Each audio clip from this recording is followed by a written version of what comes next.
Oui, l'Afrique est potentiellement, en ressources naturelles, le continent le plus riche du monde.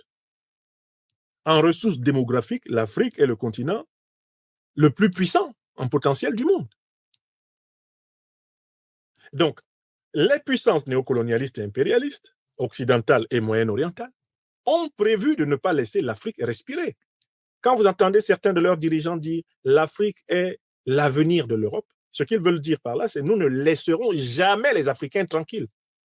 Nous ferons tout pour continuer à les dépouiller. En langage simple, l'impérial terrorisme sera une variable durable de la vie africaine. Donc, le président Goïta, qui est le président confédéral de l'Alliance des États du Sahel, va donc voir le président Poutine pour que la coopération sécuritaire avec la Russie continue à renforcer davantage l'armature de défense, qui ne manquera pas d'être éprouvée, encore plus éprouvée que par le passé. Pourquoi? Parce que les organisations terroristes sont en train de bénéficier d'un nouvel équipement technologique. Vous voyez maintenant que les groupes terroristes combattent les armées nationales africaines en se servant de drones qui leur sont servis par les puissances néocolonialistes et impérialistes occidentales et moyen-orientales.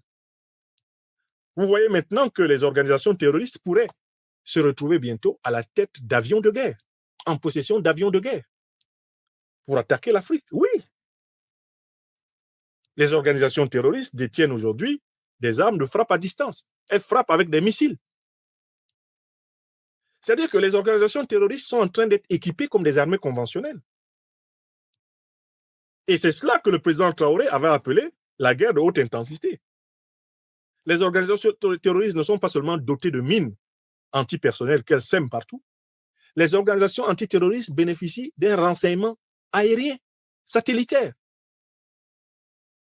Elles communiquent par satellite et utilisent les satellites aériens, même pas simplement les satellites hertziens terrestres.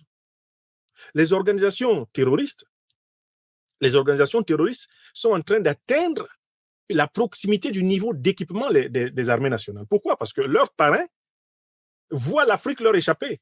Mais où vont-ils trouver de l'uranium? Où vont-ils trouver du gaz, du pétrole à volonté? Où vont-ils trouver de l'or, du diamant, du manganèse, du coltan, du lithium? Où vont-ils trouver de l'aluminium? Si les Africains mettent en place des régimes politiques qui font payer le bon prix.